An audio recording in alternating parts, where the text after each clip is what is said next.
que se enamoran y tienen una relación con esta mujer, pues muy secreta y muy difícil y muy escondida, porque resulta que esta mujer estaba casada.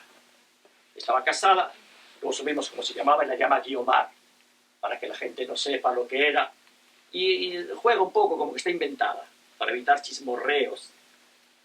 Entonces, no hice nada contra el amor, que la amada no haya existido jamás. Había existido la Pilar de Valderrama, que estaba separada de su marido, era muy católica, pero aunque estaba separada en aquel tiempo, la relación con otra persona era imposible, secreta.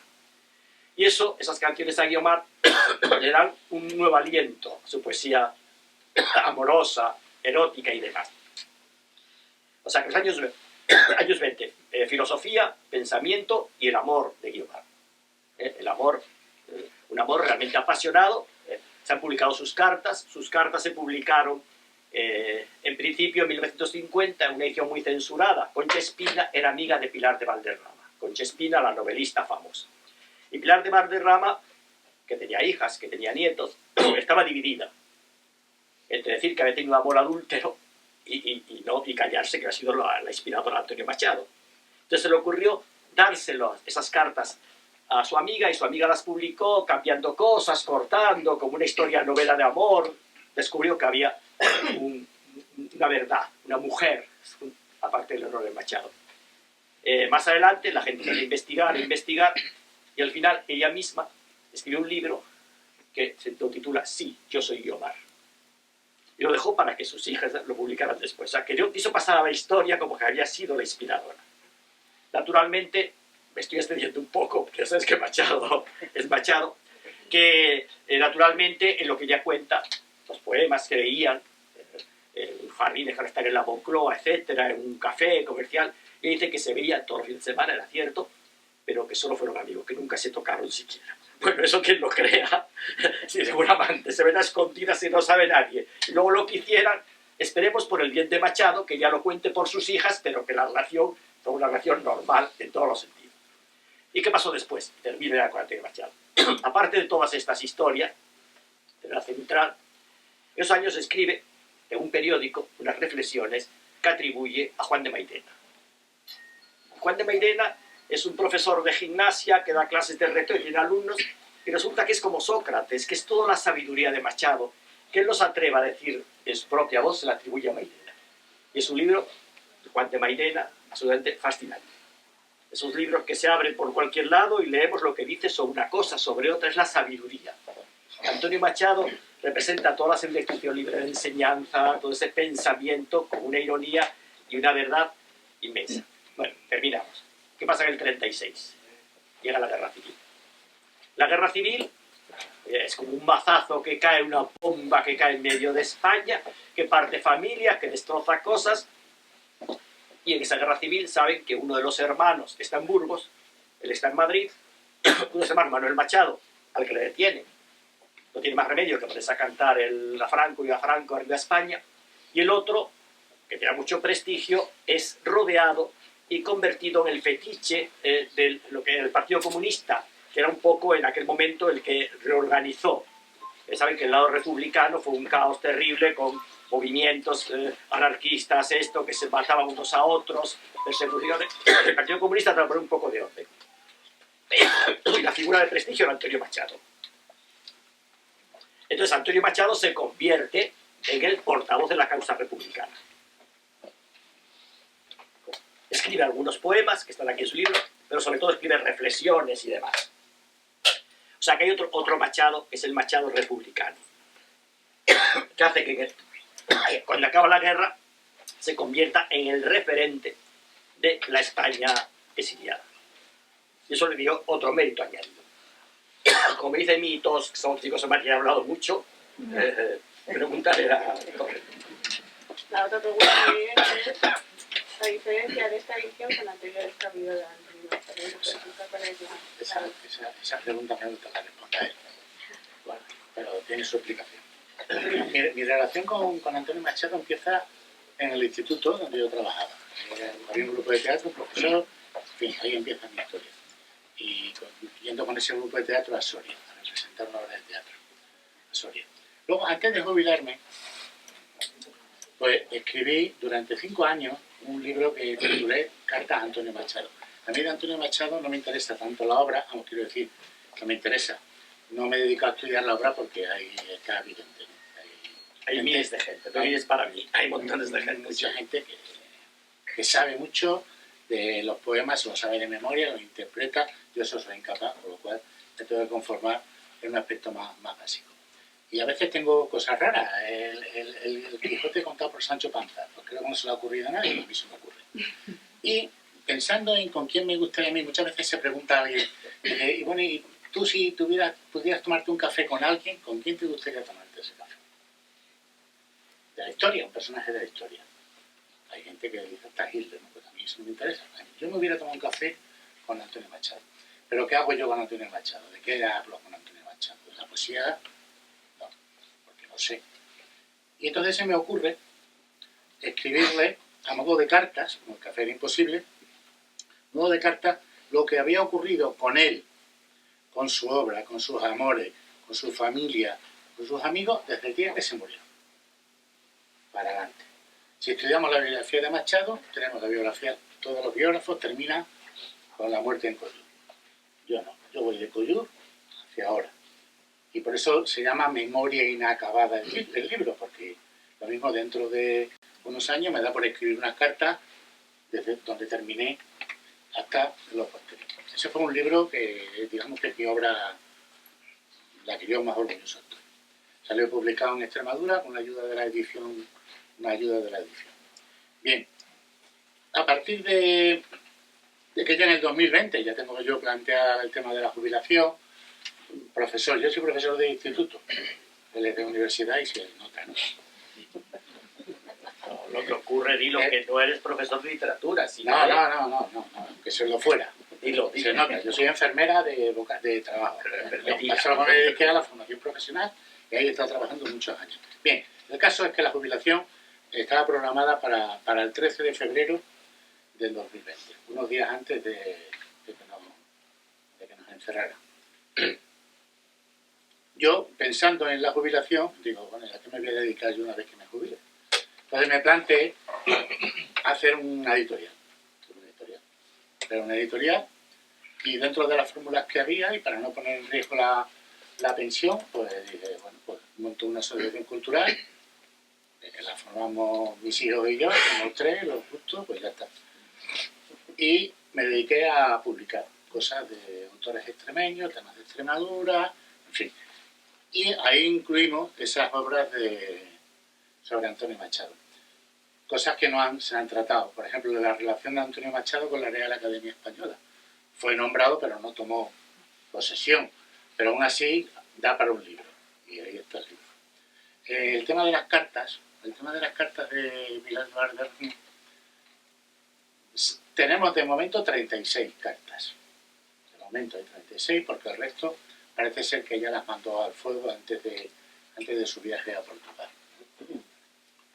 Esas están en la Biblioteca Nacional. Hay algunos, aparte del libro de Concha Espina, que eso fue una amputaciones de cartas pegadas, en fin. Hay un libro de... ¿Tú te acuerdas del autor? ¿Quién es? No sé qué es, pero hay varios, varias ediciones. Pero ninguno había cogido las cartas y había estudiado y colocado los fragmentos de Concha Espina en la carta que correspondía. En fin, eso lo tengo yo también hecho y ya está, no tengo más de Machado. Paso a los que tengo el caso que con esto de la editorial, y una vez que quedan libres los derechos de la obra de Antonio Machado, pues me propongo un proyecto editorial. Y ese proyecto editorial empieza con este libro. Antonio Machado, edición José María Sánchez Torreño, Todo Machado, obras completas, volumen 1. Este es el primero que preparo, que es el de la poesía. La idea era hacer un volumen 2 y un volumen 3. Habría que haber parado en ese volumen 3 porque el teatro que escribió con el hermano, ese todavía no está libre de derechos, con lo cual no lo podíamos haber hecho. Entonces, este es el origen de este otro libro. ¿Por qué? Porque cuando yo me empiezo a relacionar con José Luis a través de la tertulia Oliver, pero no la de Oviedo, la presencial, sino la que tenemos virtual todos los miércoles por la tarde, bueno, pues yo le hago llegar esto y claro, pues todos son pegas.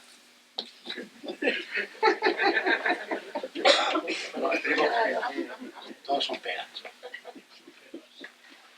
O sea, los criterios de la edición de este libro. No, todavía no. En un momento. Todos son pegas, todos son pegas, todos son pegas, todos son pegas. Entonces, pero al final, como le puede la cosa, pues planteamos hacer una edición de la obra de Machado y sacamos este otro, con la edición, la editorial mía, con Erratas Ediciones, vamos a decir así. Es este otro, ¿veis? Como veis la misma foto. Bien. Pero claro, esto tiene una limitación, y es que mi capacidad de llegar a librerías es imposible, no se puede. Entonces, una obra de este tipo necesita un apoyo editorial detrás, en fin, ese tipo de cuestiones.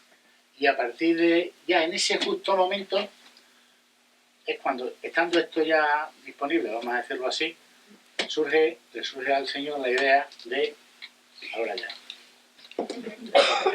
Bueno, la poesía de Antonio Machado hay muchas ediciones, pero en cierto modo, desde la quinta edición, se ha en cierto modo desvirtuado. Yo tengo una idea me dedico a eso, de cómo deben editarse a un escritor y cómo se edita. Se debe editar respetando su voluntad al máximo, respetando la última edición autorizada por él y dejándole hablar a él. El trabajo de editor es un trabajo invisible. Cuanto mejor lo haces, menos se nota. Pero ¿cómo se editan a los clásicos? Se editan como un pretexto para el lucimiento de quien lo edita. Hace un prólogo, que es su tesis doctoral, pone un montón de notas que interrumpen la lectura, porque las notas, si no son necesarias, nos ha explicado eso, es como hablar en un concierto. En un concierto estás escuchando la música, no puedes decir, esa nota es no sé qué, esa nota es no sé cuánto, se rompe la emoción. Puede explicarse un poco antes, un poco al después. Entonces las notas, y eso nos ha explicado a los profesores y estudiosos, solo las imprescindibles. Las que no se imprescindibles habría que multar al que las pone, al que se aprovecha del trabajo de otro para poner lo mucho que sabe. ¿Y cuándo son imprescindibles? Pues son autores de otra época, de época medieval.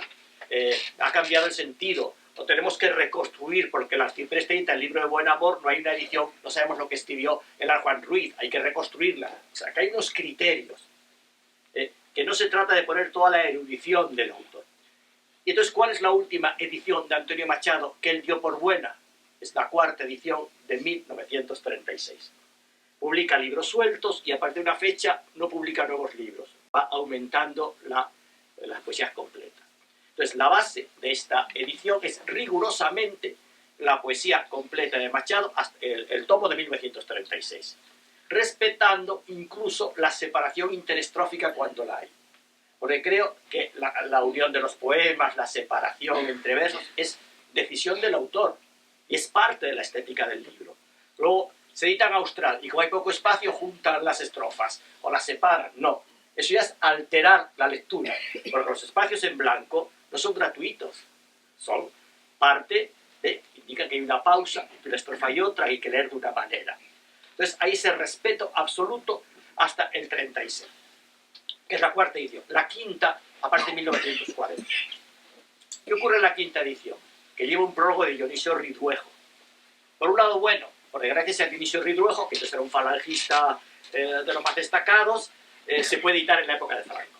O sea que Machado es un poeta tan grande, tan representante de la cultura española, que aunque los exiliados, decíamos, quiso tomar lo suyo, el resto no dejaron que se lo llevara. O sea, era de todos. Había una especie de pelea para seguir aquí a Antonio Machado. Y el primero que hizo eso fue Dionisio Ridruejo.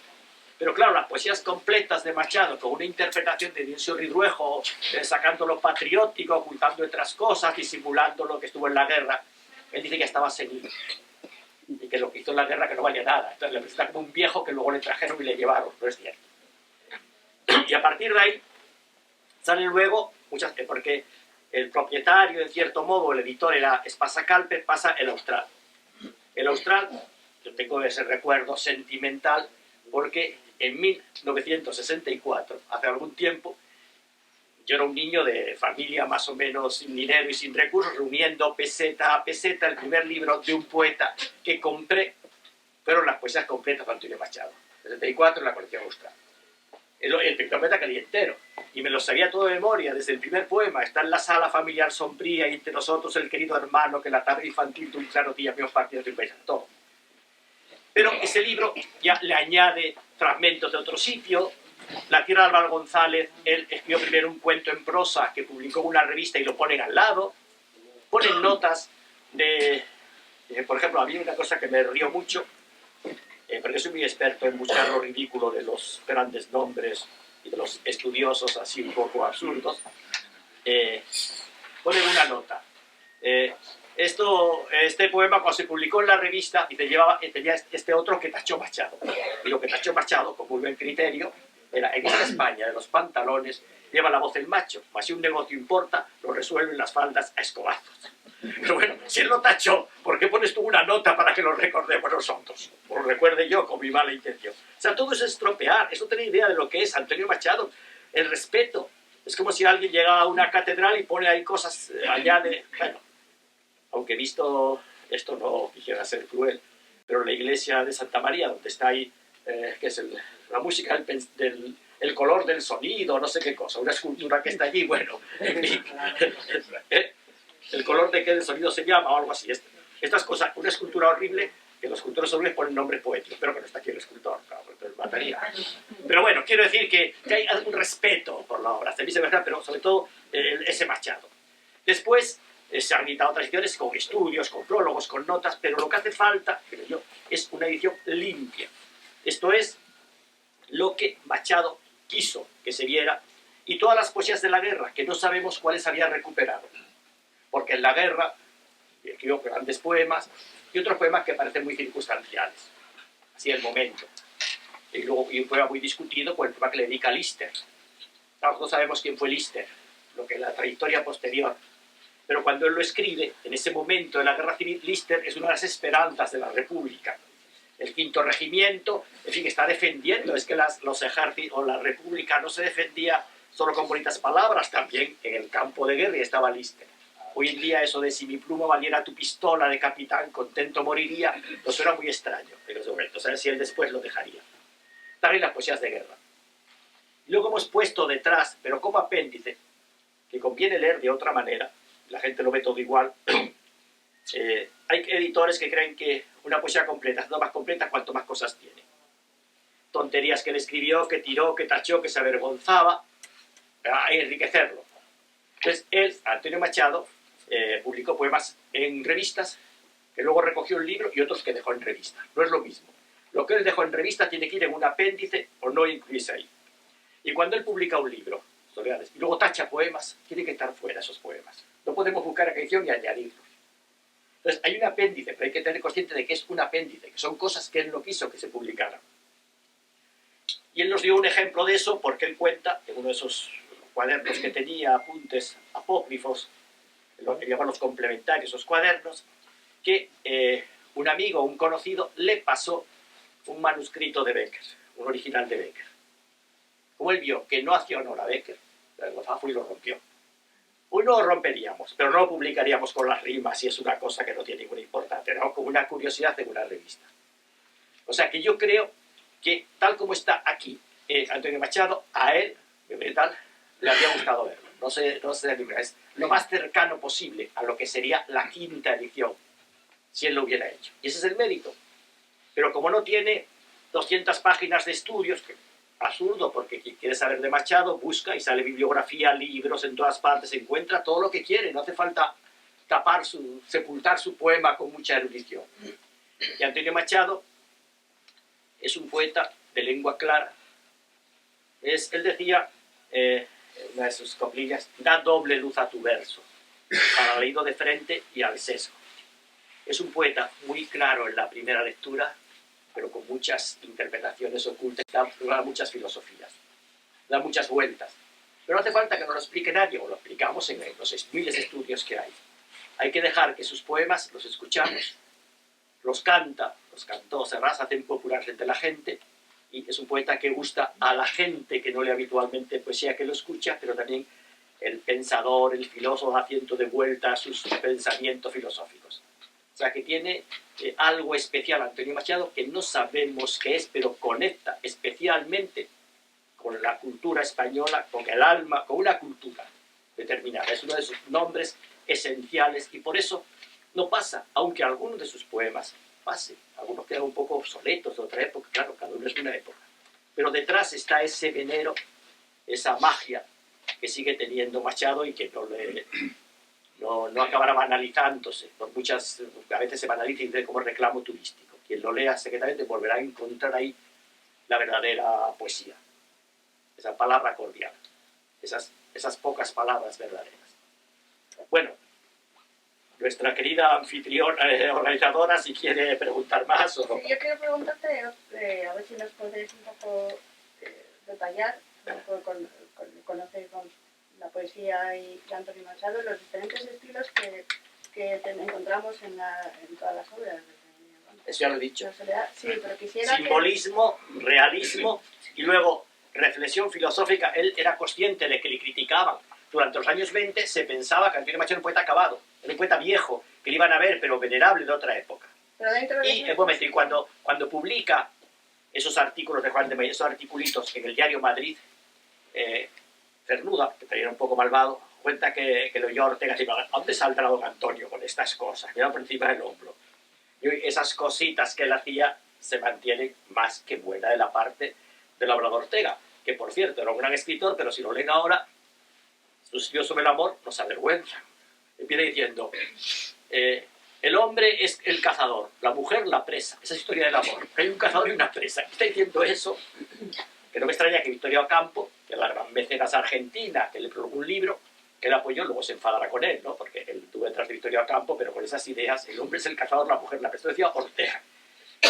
Bueno, no sé lo que decía Machado, pero mejor no lo tenemos. Bueno, ¿qué más? Pero decía él, era consciente de la autocrítica del poemita. El poeta ayer, hoy triste y pobre filósofo trasnochado, tengo en monedas de cobre el oro de ayer cambiado. Por él creía que el poeta trabaja con intuiciones, que es el oro, y el filósofo con un concepto, que es el cobre. O sea, que el concepto valía menos que la poesía, pero es otra cosa, es otra manera de estudiar y entender el mundo. Sí, luego otro tema que quería saber la visión de vosotros dos, y es un texto de Antonio Machado. No soy yo partidario del aristocratismo de la cultura, en el sentido de hacer de esta un privilegio de casta. La cultura debe ser para los más, debe llegar a todos, pero antes de propagarla será preciso hacerla. No pretendamos que el vaso rebose antes de llenarse. La pedagogía de regadera quiebra indefectiblemente cuando la regadera está vacía. Sobre todo no olvidemos que la cultura es intensidad, concentración, labor heroica, callada y solitaria, sudor, recogimiento antes, mucho antes que extensión y propaganda. Bueno, Antonio Machado venía de Instituto Libre de Enseñanza, y el Instituto Libre de Enseñanza, que era la recuperación de la cultura española y la cultura popular. Hay un libro de Bergamín que se llama El alfabetismo. O sea, en España había la cultura del pueblo, del campesino, que podía no saber leer, pero era cultura ancestral, y luego la de esta gente, y luego en medio una cultura parasitaria, libresca, etc. Era rescatarla. Entonces, la universidad tiene algo de elitista. De cierto modo, para poco, crear los educadores que llegan de nuevo al pueblo. Pero lo que dice él es que no se puede educar si uno está educado previamente. No se puede repartir la cultura si no hay un grupo exigente. Méndez Pidal, todos, en fin, Castillejo, todos los que hacen toda esta regulación para luego difundirlo entre los demás. Es el momento del Ateneo guipuzcoano, los Ateneos, las casas del pueblo. Hay un momento en España, finales del 19, en parte con los movimientos obreros, de los movimientos burgueses de extensión universitaria en Asturias con Clarín y demás, que hay un intento de sacar la cultura del grupo que la monopolizaba, el grupo burgués, llevarla a los trabajadores, a la gente, y la gente del pueblo responde con mucho entusiasmo. Cuando se vio que unas sedes de un partido político, el Partido Socialista, fueran las bibliotecas que había en todas partes, las había allí. Y esas bibliotecas se quemaron durante la guerra. Y es muy emocionante, y a veces en Oviedo, en el rastro de Oviedo, encuentro un libro de alguien que se vació su casa, pero tiene escrito que dice: este libro lo salvé yo en 1939 del Ateneo de la Calzada, los que iban a ser quemados. O sea, los libros que iban a quemar de los que eran de la otra guerra, alguien los escondía, los tuvo todo el franquismo guardado, el abuelo como una reliquia aquello. Luego llegan los nietos, venden el piso y lo primero que hace que tirar a la calle esa reliquia que él guardó con tanto amor. O sea que sí, Antonio Machado era de ese grupo, de llevar a la gente una cultura selecta, preparada, no analizar la cultura. Y otro tema que también quería que nombraba era que no se conformaba con nada, era con una poesía simplemente sensual, o bien de juego esteticista. Soy poco sensible a los primores de la forma. Tú bien dicho que me seduce solo cuando hice algo interesante. Bueno, soy clásico romántico, no sé dejar quisiera mi espada famosa por la mano viril que la blandiera, no por el docto oficio del forjador preciado. O sea, que lo dice ahí, que él quiere estar relacionando contra el modernismo, que no quiere virguerías estilísticas, que no quiere tal, sino que quiere que sea obra eficaz. Y es muy eficaz su obra en la mayor parte de los casos. Y desea escribir para el pueblo. Además, que yo no lo sé, pero no quisiera yo que escribir para el pueblo. No, bueno, el pueblo es una abstracción. Hay que escribir para todo aquellos que tienen interés por lo que escribimos, por la cultura, para todos, sean de donde sean. Luego quería también que nombraras qué poetas son los que más crees que han seguido su estela. ¿Pero qué? ¿Qué poetas son los que más han seguido su estela? Pero hay muchos poetas. Antonio Machado ha dejado hay un libro, Olivio Jiménez, La huella de Machado en la poesía española. O sea que hay una herencia muy grande, porque en la época de posguerra, Juan Ramón Jiménez, que había sido el maestro hasta entonces, quedó un poco marginado en su exilio y se sigue a Machado. Y luego se relaciona contra él, con Los Novísimos, ese libro del 70 que reacciona contra la estética realista. Dice que Guillermo Carnero, creo que Guillermo Carnero, uno de los jóvenes rebeldes de entonces, que están hartos de los poetas que pasean la esfinge machadiana por todos lados, que están Machado, están hartos de los que lleva Machado. O sea que hubo un cansancio. Luego se vuelve, pero es que el Machado que se popularizó en la poesía social es un Machado simplificado, es el del Campos de Castilla, más en cierto modo panfletario, que luego hay otro Machado mucho más hondo que volvió después. O sea que Machado es maestro de muchos poetas diversos, y aunque algunos lo agoten en la manera más tópica, Castilla, bueno, esto me gusta citar estos versos en San Sebastián, en Burgos no podría decirlo. Machado: Castilla miserable, ayer dominadora, envuelta en sus harapos, desprecia cuanto ignora. Mira, hay un Machado crítico, autocrítico, rebelde, desde cuanto ignora, y hay otros. O sea, que no sacaba el interés por Machado con que se muriera Franco. En fin, que Machado, esta broma es mía, no es propiedad de Alfonso Guerra, por mucho que lo pasé de aquí para allá y que citar. Hay otros lectores de Machado. A ver, Eva, ponte de pie y mira para atrás, que están haciendo signos que no son para mí, que deben ser para ti. No, ya no sé si quieres preguntar a la gente. Sí, no, le voy a preguntar. Por eso, porque... Bueno, te quería comentar que ya que has nombrado a Alfonso Guerra, que acabamos de estar en la exposición ahora que se ha trasladado a Burgos, donde José María... Bueno, Eva, lo que quiere decir es que dejes paso al público si quiere preguntar algo. Hacen una pregunta a José María que nos cuente la experiencia y luego ya vamos al grupo a preguntar. Y la experiencia que hay dejado tú, has tenido la oportunidad de... Bueno, saben que hay una exposición de los hermanos Machado que está funcionando ahora. Ha estado en Sevilla. Este jueves pasado se inauguró en Burgos y luego de Burgos irá a Madrid. Y en esa inauguración hemos asistido nosotros. Porque la organiza una institución cultural, Fernández González, que es a la que yo he llevado todos los, he donado mis libros sobre Antonio Machado. 300 y pocos libros. Que fue la única institución que los ha querido recoger. Entonces, bueno, al hacer esa donación, pues, me tienen incluido en el correo electrónico todo lo que hay, pues, todo lo que hay me lo mandan. Y poco más. Esa es una exposición muy interesante, que para mí está muy bien organizada y es que está uno de los comisarios, son dos de Alfonso Guerra, como la autoridad machadiana en este país. Por lo que Oreste Macri preparó la primera edición de la obra completa de Antonio Machado, creo que fue el año 89, etc. Y en la presentación, en fin, Oreste Macri, un estudioso italiano, cubrió todas las cosas y tal, estaba Alfonso Guerra. Y no pudo evitar al final decir, no, es la obra completa, no es completa, porque tengo yo aquí una carta que no está incluida. Bastante ridículo en todos los casos. Bueno, pues no había entonces, aparecido. a los políticos les gusta tener también un perfil intelectual. Yo recuerdo que cuando Alfonso Guerra, yo como soy casi de su edad, era la gran figura, pues iba de intelectual. Y le gustaba mucho Muerte en Venecia. Y le gustaba Mahler. Entonces tenía Mahler. Y Antonio Machado iba y entonces era con Antonio Machado. Bueno, en cualquier caso, dentro de los políticos, hay que decir en su favor que Alfonso Guerra es un poeta que ha leído. O sea, un político que lee, que se interesa.